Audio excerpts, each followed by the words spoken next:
Now we will see the harmonic vibrations of damped systems. So in free vibrations, we have already seen damped free vibrations, and damping is the property by which the free vibration of a system diminishes with time. And damping is because of many energy dissipation mechanisms present in the system. So now let's look at a viscously damped system.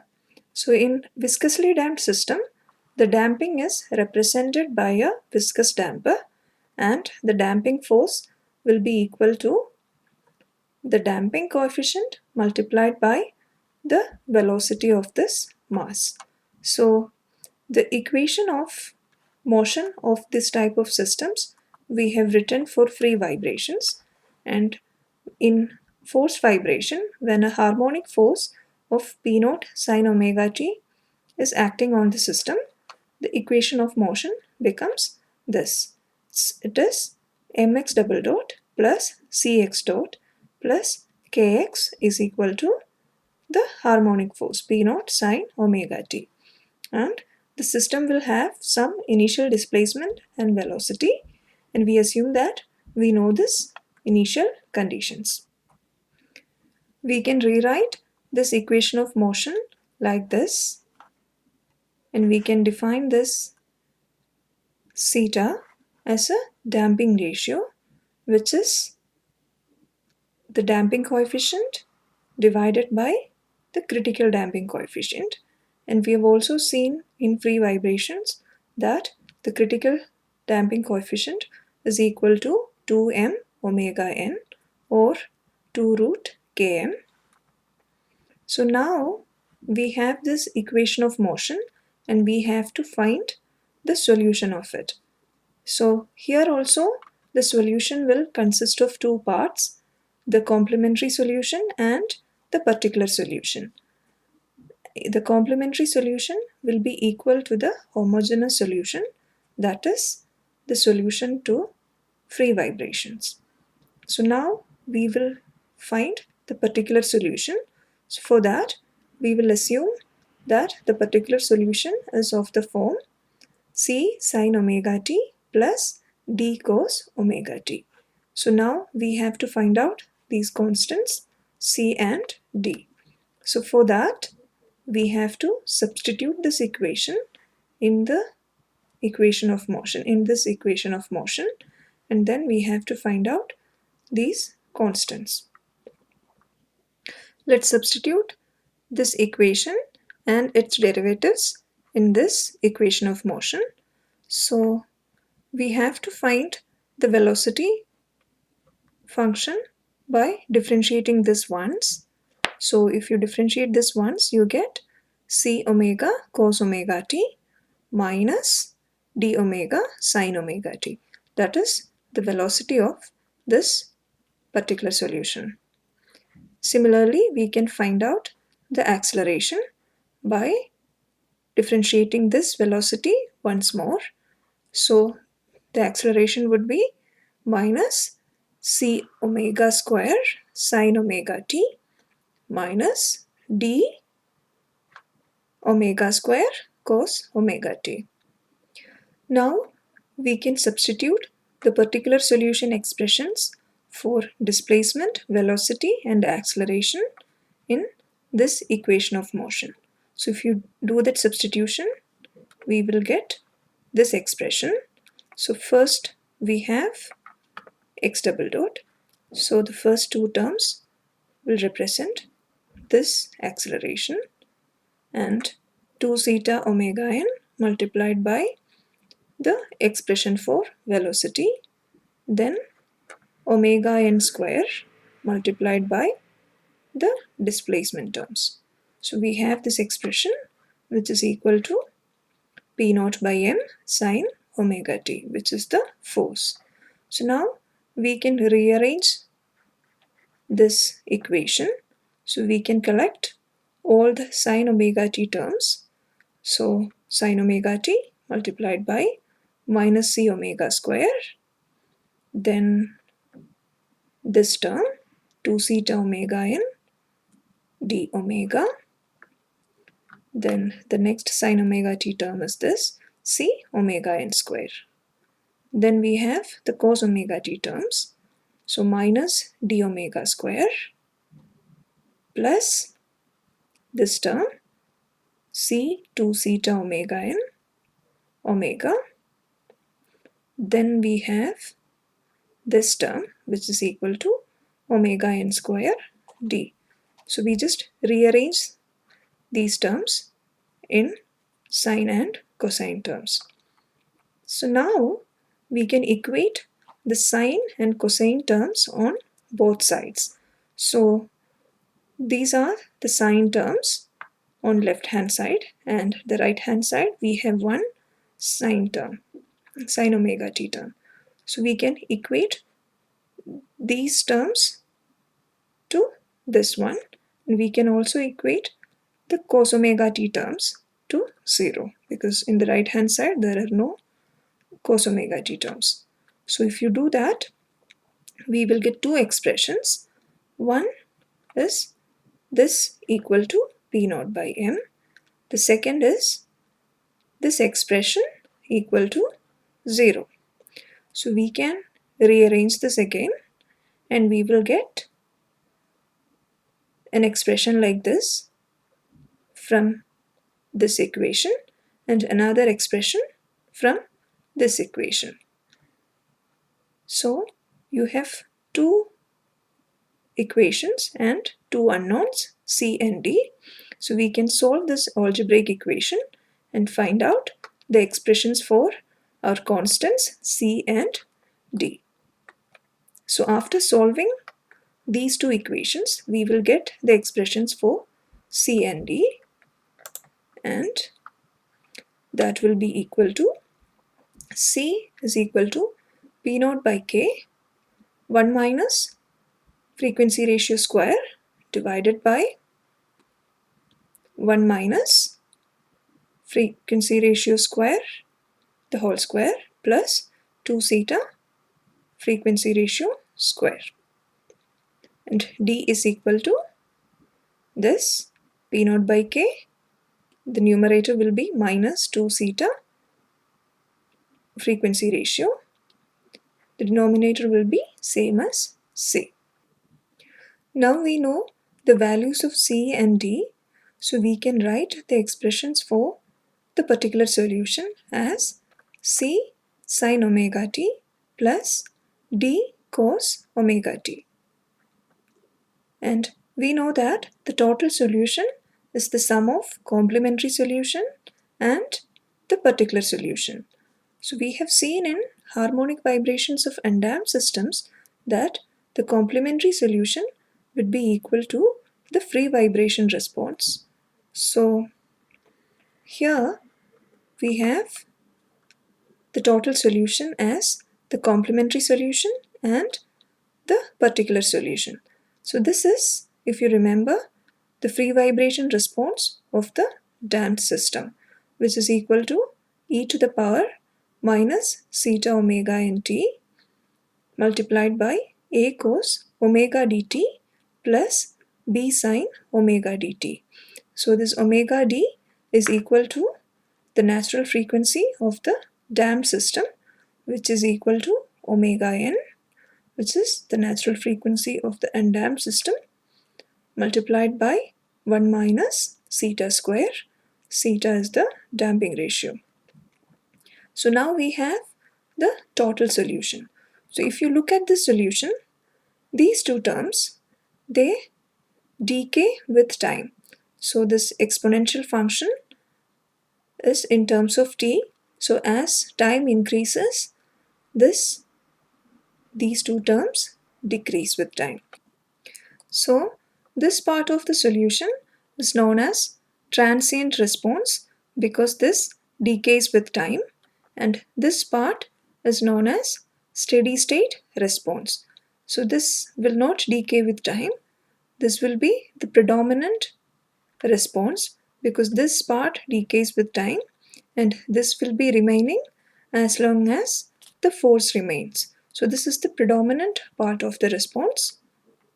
So as we have did earlier, we can calculate the constants a and b using the initial conditions. So we have the initial displacement and initial velocity. So you can substitute the initial velocity in this expression, and we can find out the velocity expression by differentiating this once and substitute the initial velocity value in that, and then we will have two equations. If you solve those two equations, we will get the value of a and b. So if you do all that, we will get a is equal to x naught, the initial displacement, minus this expression d, and b will be equal to this. I'm not showing this derivation in this video, but I would like you to try this out and calculate these constants. So now let's see how the solution looks like. So if you plot this total solution for some values of initial conditions, we will get the solution like this. The blue line represents the total solution. The red dotted curve represents the steady state response. So, and if we plot only the transient response, it will look like this.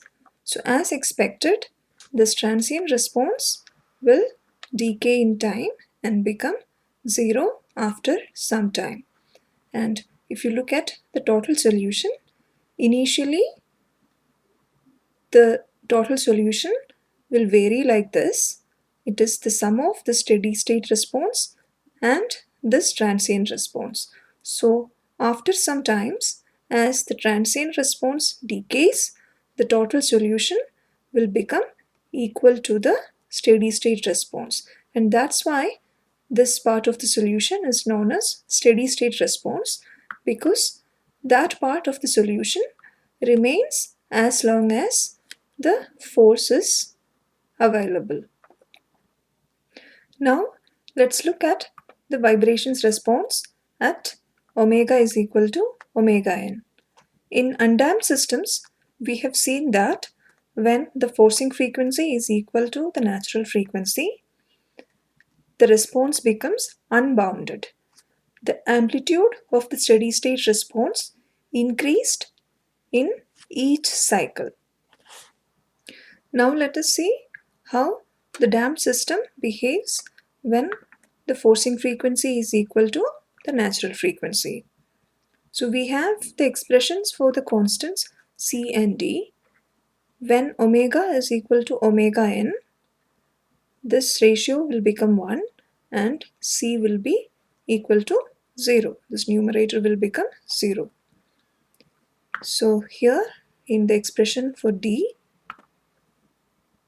this term will become minus 2 zeta, and this term will vanish, and this term in the denominator will become 2 zeta the whole square.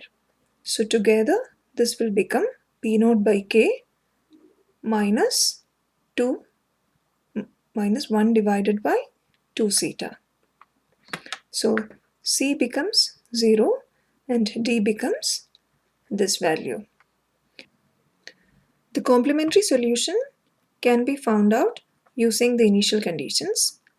For 0 initial conditions, the total response of this damped system will be this, and as you can see, these terms decay with time, so they represent the transient response, and the steady state response is this, which is a function of omega n, as the forcing function is equal to the natural frequency. Now let's see the solution graphically. So the solution looks like this. The amplitude of this steady state response is equal to P naught by K multiplied by 1 by 2 zeta. Unlike in the case of undamped systems, this amplitude is not a function of t. So this is a constant and this does not increase with time. So that means In the steady state response, we have a bounded response. The amplitude of the steady state response is equal to this value, and this does not change with time. This stays constant with time.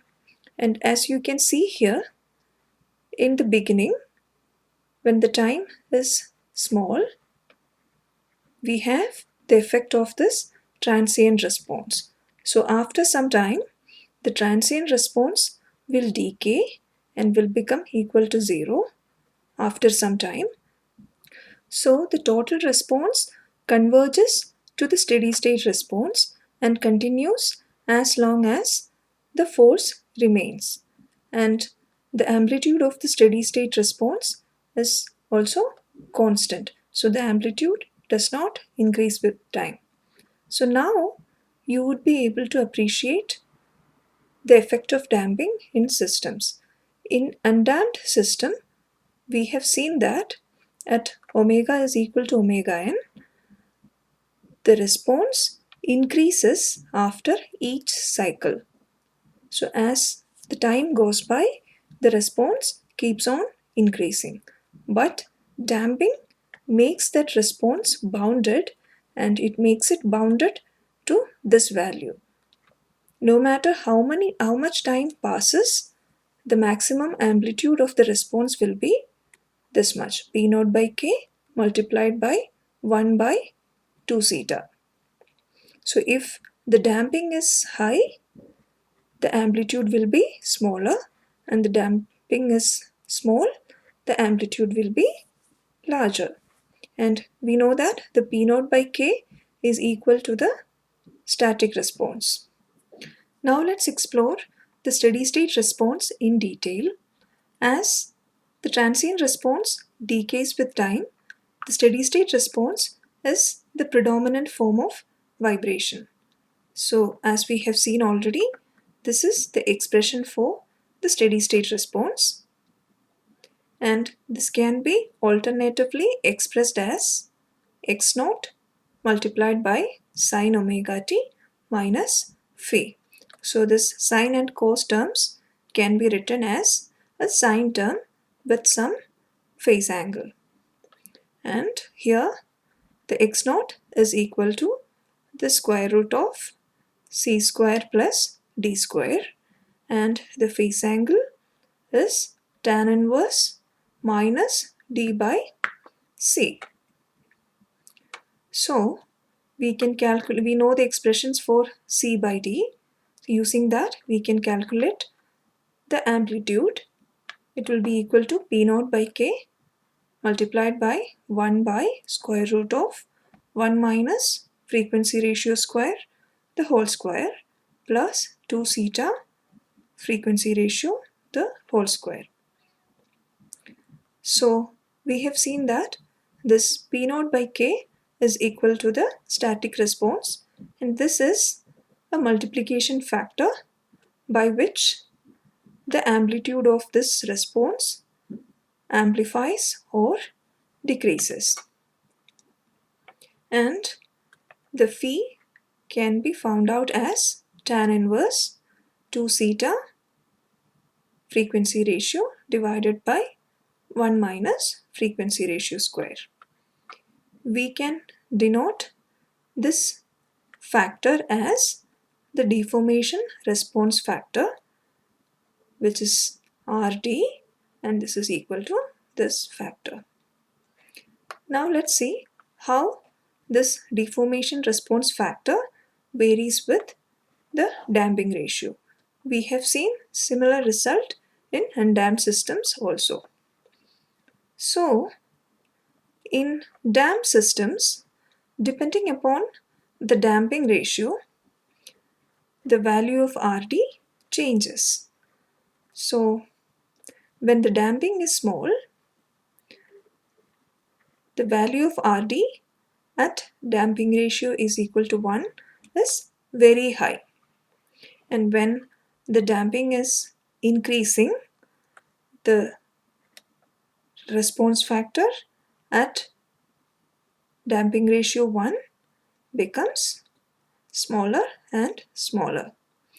As we have seen in the undamped systems, when the damping ratio is close to 0, that is when the forcing frequency is close to 0, we can see that Rd is equal to 1.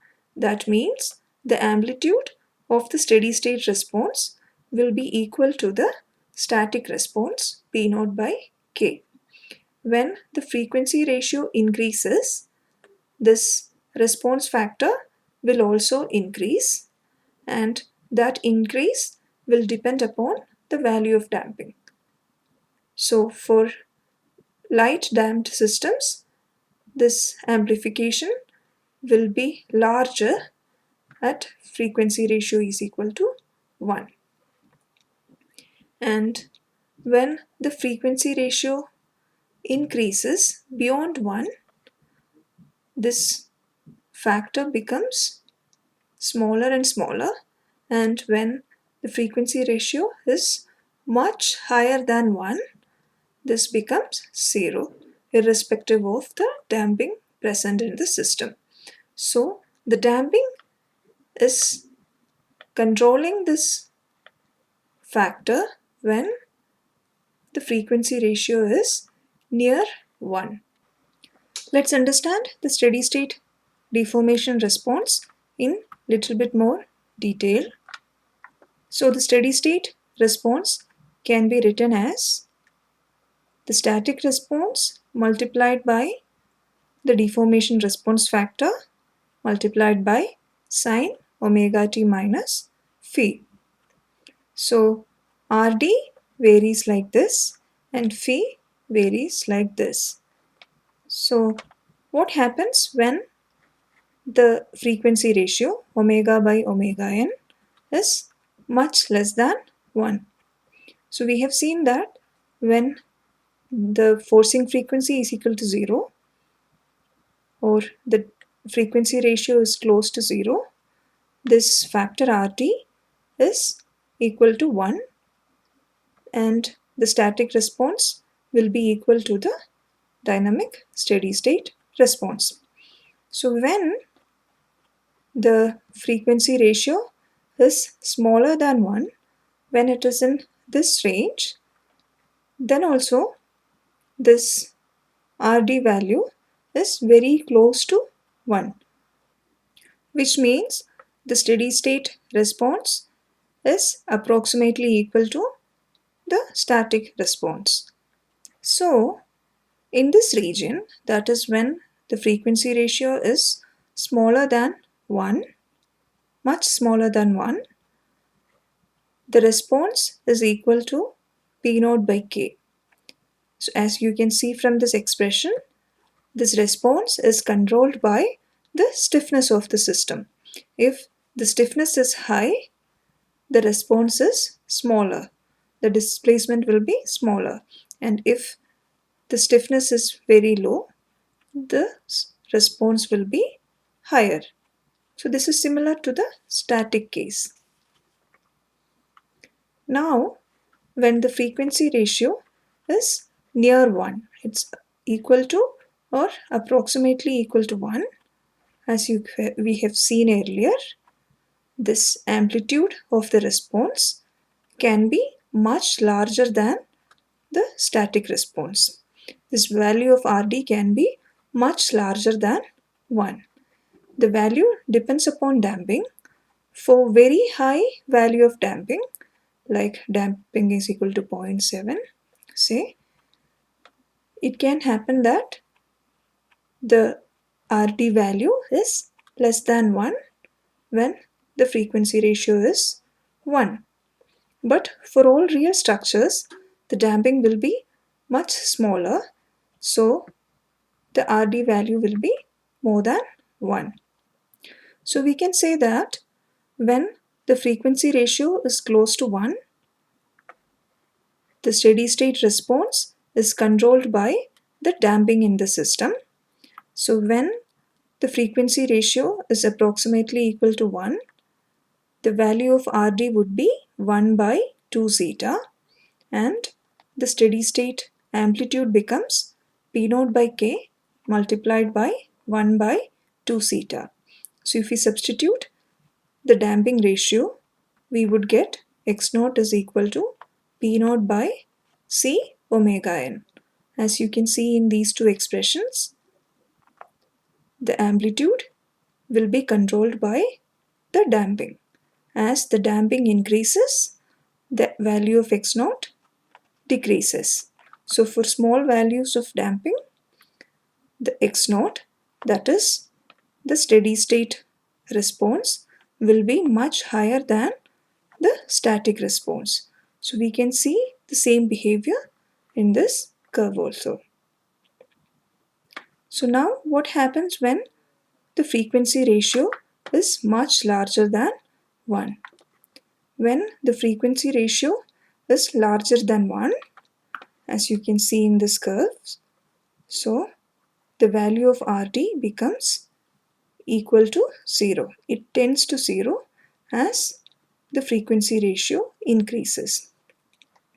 So this is the expression for Rd, and in this, if you observe the denominator, the terms under the root, so 1 minus frequency ratio square, the whole square. So this term is frequency ratio to the power 4, and this term has the frequency ratio to the power 2. So compared to this term, the value of this term is negligible. So you can say this is the dominant term in this expression for Rd when the frequency ratio is much higher than 1. So we can write the expression for the steady state amplitude as P0 by K, the static response, multiplied by this term, that is square root of frequency ratio to the power 4. That means omega n square divided by omega square. So we can substitute the value of omega n as root of k by m. So this becomes p0 by m by omega square. So as you can see here, this expression for the steady state amplitude is controlled by the mass of the system.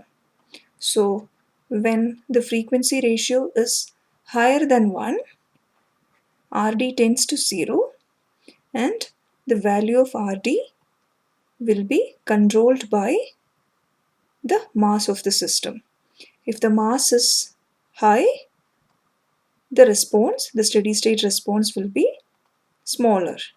If the mass is very low, this response will be larger.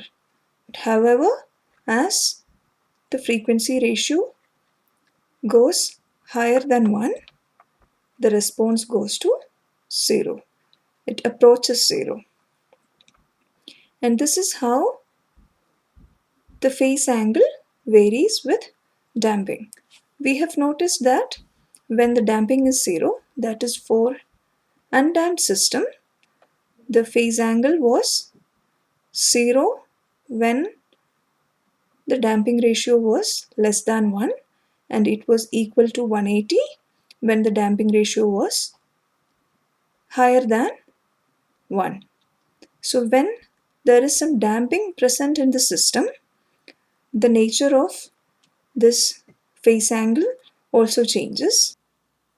When the frequency ratio is close to 0, the phase angle is also close to 0, and when the frequency ratio is much higher than 1, the phase angle approaches 180 degree, and the nature of the changes in phase angle will depend upon the value of damping. So as the damping increases, this curve becomes flatter and it changes its values gradually. So if we want to design a structure to resist a harmonic force, how will we design that structure? what should be its natural frequency.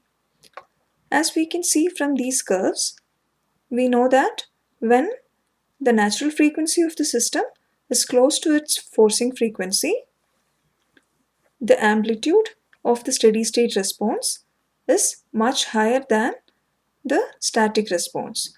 So we can either design the system with a natural frequency such a way that the frequency ratio is much less than 1. In that case, our response will be same as the steady state response. Or the another way is we can design it in such a way that the frequency ratio is much larger than 1. So in that case, the response will be close to 0. The response will be even much lesser than the steady state response. And in designing a system, there will also be some other constraints which will limit the value of the natural frequency which we can adopt. So the general rule is that keep the natural frequency away from the forcing frequency as much as we can. So either make it lesser than the forcing frequency or make it higher than the forcing frequency. Now let's see the velocity and acceleration response at steady state. So this is the displacement response at steady state, which is equal to P naught by K Rd sine omega t minus phi. So if you differentiate this once, you will get the velocity response. So the velocity response can be written as P naught by root Km Rv, which is the velocity response factor, and multiplied by a cos function in omega t minus phi. And this velocity response factor Rv is frequency ratio times Rd. So if you differentiate this, you would get this expression with Rv is equal to omega by omega n multiplied by Rt. So if you plot this, we get curves similar to Rd. It will look like this, and the values will change with the damping ratio. So this highest curve is for the lowest damping ratio. When the frequency ratio is close to 0, the value of Rv is also close to 0, and when the frequency ratio is near 1, the value of Rv increases. It is much higher than 1, and its value depends upon the damping. And when the frequency ratio is much higher than 1, the value of Rv converges to 0 again. Now let's see the steady state acceleration response. So if we differentiate this velocity response once, we would get the acceleration response. So the acceleration response is equal to minus P naught by m Ra, that is the acceleration response factor, multiplied by sine omega t minus phi.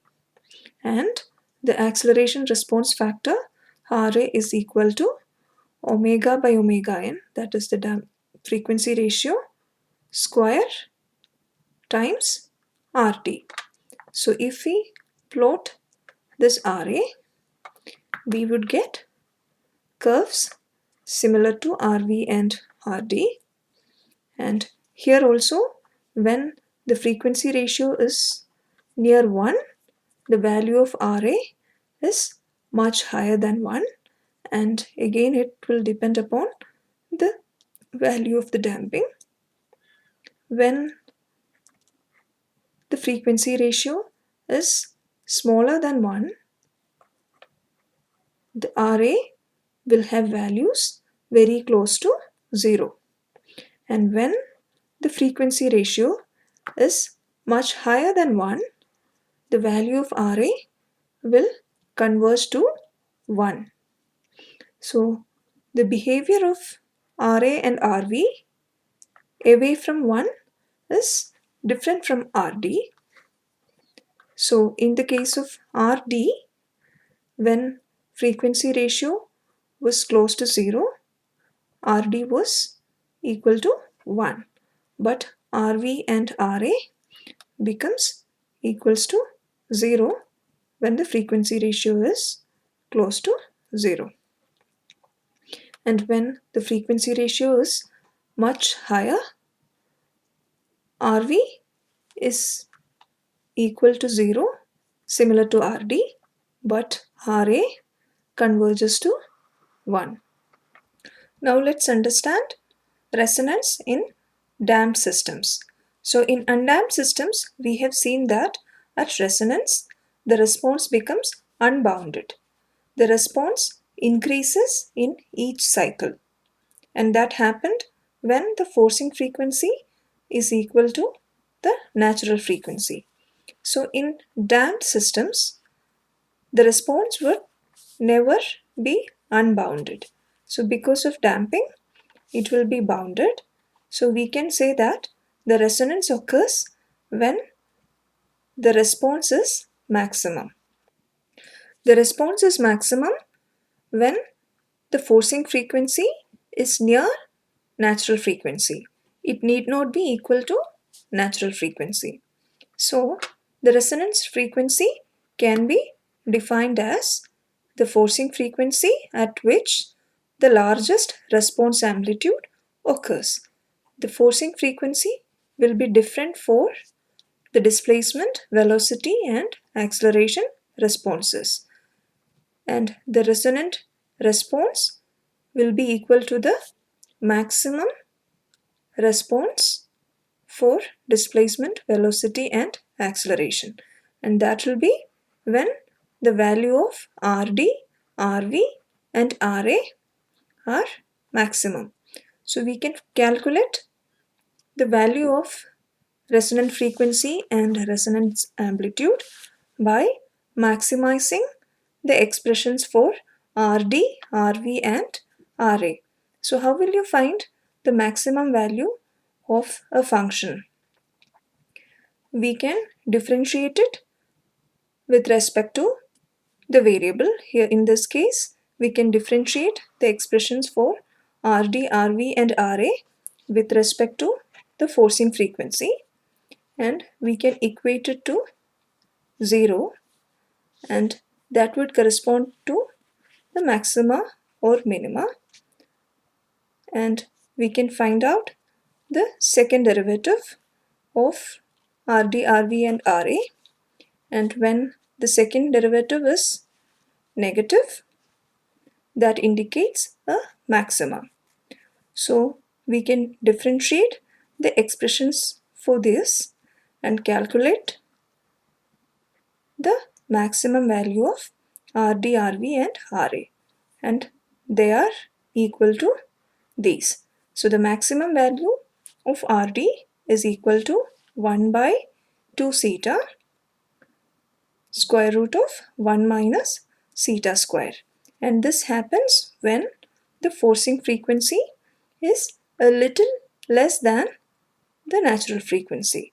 So the resonant frequency for the displacement response is omega n multiplied by 1 minus 2 zeta square, and for velocity response, the maximum response factor is 1 by 2 zeta, and this happens when the forcing frequency is equal to the natural frequency.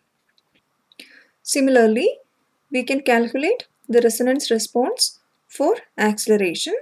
So at resonance, the acceleration response factor would be equal to 1 by 2 zeta square root of 1 minus zeta square, and this happens when the forcing frequency is equal to omega n divided by square root of 1 minus 2 zeta square. So this is little higher than omega n. So now we can see that the resonant frequency for displacement, velocity and acceleration are slightly different from each other. When the damping ratio is very small, these values under the square root will become equal to 1. So in that case, the resonant frequency would be equal to omega n. That is when the damping is very, very small. And when the damping is very small, Rd, Rv and Ra, all of them will be equal to 1 by 2 zeta, because this zeta square term will vanish when zeta is very, very small. Now we will understand a property of the frequency response curve called half power bandwidth. So this is the frequency response curve for the displacement.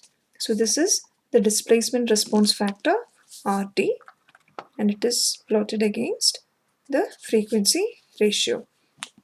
So we know that at resonance, this curve has the maximum value. So this corresponds to the resonant amplitude. Now we can find out two frequencies on either side of this resonant frequency, where the amplitude is equal to 1 by root 2 of the resonant amplitude.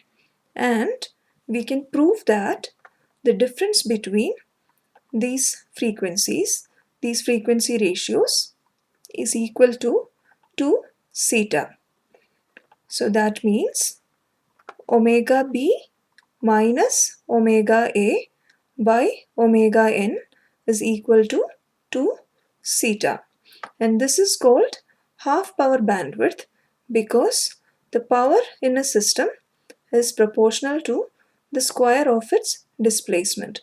So here these frequencies correspond to 1 by root 2 of the displacement amplitude. So the power is correspond to half that of the power at resonance. So this is called half power bandwidth. So if we can measure this half power bandwidth, we can calculate the value of the damping ratio as omega b minus omega a by 2 omega n. This can be expressed in terms of the cyclic frequencies as well. So the zeta can be expressed as Fb minus Fa by 2Fn, where F corresponds to the cyclic frequency, that is omega divided by 2 pi. To understand the dynamic properties of structures, we often test full-scale structures using some harmonic excitation. So to do that, we need to generate harmonic forces, and now we will explore the working of a basic vibration generator.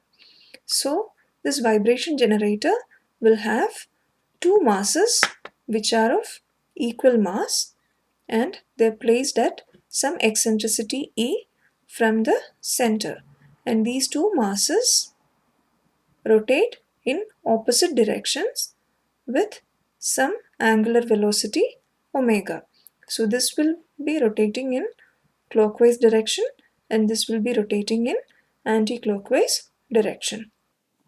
At time t, the eccentric masses would have moved by an angle equal to omega t. So a force will act on each of the eccentric masses towards the center by the amount half me e omega square. The horizontal component of both of these forces will cancel out each other and the vertical forces remains. So the vertical component will be equivalent to me e omega square sine omega t. That is the sum of the vertical components of both these forces. So, this system will exert a harmonic force which is equal to this much to a structure which is attached to this vibration generator. So if we compare it with our normal expression for the force, so the P naught is equal to ME omega square. So this will exert a force whose amplitude is equal to the eccentric mass times the eccentricity times omega square. So we can use this and find out the response for a full-scale structure. To test a full-scale structure, we can run the vibration generator at different values of omega and measure the response of that structure. So, from the measured responses, we can plot a curve like this. So, the x-axis will be the forcing frequency. For different values of forcing frequency, we will have the response of the structure. So from this, we can find out the maximum response. As we have seen earlier, when the damping is very less, the resonant frequency is equal to the natural frequency. So we can find the frequency corresponding to this maximum response. We can consider it as the natural frequency, and the damping ratio of the structure can be calculated using the property of half power bandwidth. So we can find out the resonant amplitude, and we can find out 1 by root 2 times the resonant amplitude, and we can calculate FB minus FA divided by 2 Fn, and that would be equal to zeta. So using harmonic test, we can calculate the damping ratio and the natural frequency of a structure. Now let's understand the force transmitted from a vibrating system to its support, and this information will be used in designing the vibration isolation systems. So we have a single degree of freedom system, and it is acted by a harmonic force equal to P naught sine omega t. So we have to find out the force transmitted to the support, and this force will be equal to the force in the spring plus the force in this damper. So the transmitted force to the base is equal to spring force plus damping force. So which is equal to K, that is the stiffness times the displacement response plus the damping coefficient times the velocity response. So that is equal to this value, that is P naught by K multiplied by RD, that is the deformation response factor, multiplied by K sine omega t minus phi plus C omega cos omega t minus phi. So the amplitude of this force can be calculated as P naught by K RD times square root of K square plus C square omega square. So that would be the amplitude of the force transmitted to the support. So we can find out the ratio of the amplitudes of the transmitted force to the amplitude of the applied force, and that would be equal to RT times square root of 1 plus 2 zeta omega by omega n the whole square.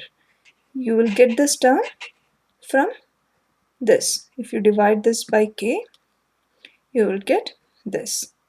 So this ratio is known as the transmissibility.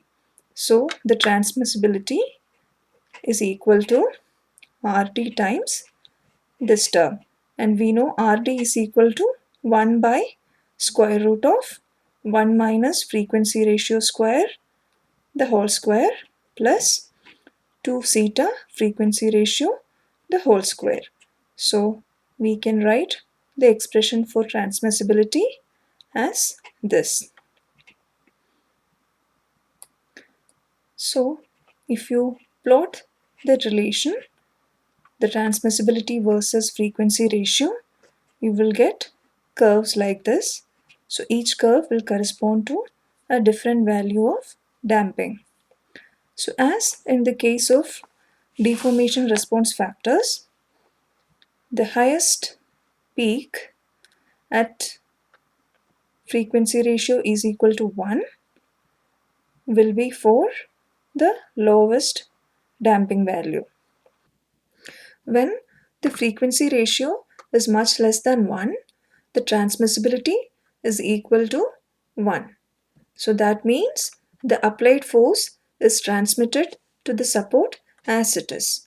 The vibration is not at all isolated in this case. And when the frequency ratio is close to 1, the transmissibility is higher than 1. That means the transmitted force is more than the applied force. So instead of isolating the vibration, an amplification of vibration is happening. When the frequency ratio is higher than root 2, the transmissibility is less than 1. That means the transmitted force is less than the applied force. That means vibration isolation is happening when frequency ratio is more than root 2. And the relationship between transmissibility and damping also changes when the damping ratio is higher than root 2. So when the damping ratio is close to 1, the transmissibility was low if the damping was high. So the highest peak was corresponding to the lowest value of damping. But after frequency ratio is equal to root 2, this relationship changes. So beyond root 2, the transmissibility is high for higher value of damping. The transmissibility is smallest for the smallest value of damping. Now let's see how ground motion is transmitted to a structure. So we have this single degree of freedom structure with some stiffness and damping, and it has a mass m, and at the support a ground acceleration equal to x double dot g naught sine omega t is acting. So this ground vibration will be transmitted to the system, and we will find how that transmissibility is. So the effective force acting on the structure because of this base acceleration would be equal to minus m multiplied by this ground acceleration. So this is minus m x double dot g naught sine omega t. And the displacement response due to this effective force can be found out like this. It will be minus m acceleration amplitude divided by k rd times sine omega t minus phi. And the acceleration of this mass, the total acceleration of this mass will be the sum of the ground acceleration plus the acceleration of this mass. That is the acceleration of this mass relative to the support. So the total acceleration will be the sum of these two. So we can find the ratio of the total acceleration of this mass to the ground acceleration amplitude. So, and that can be calculated as, from this expression, it would be equal to Rd times square root of 1 plus 2 zeta frequency ratio square. This is similar to the force transmissibility which we have seen earlier. So the transmissibility here is the ratio of the amplitude of acceleration of this mass divided by the ground acceleration amplitude, and that would be equal to this, which is exactly same as the force transmissibility we have seen earlier. So here also the nature of transmissibility is similar to the force transmissibility. So if we have to isolate a structure from ground acceleration, we have to make sure that the frequency ratio is higher than root 2. And when the frequency ratio is higher than root 2, the transmissibility is proportional to the damping. That means if the damping is less, the transmissibility will also be less. So if you have to isolate ground acceleration, we need to have a support with very less damping. This concludes our discussion on harmonic vibrations of viscously damped systems. In the next lecture, we will solve some examples.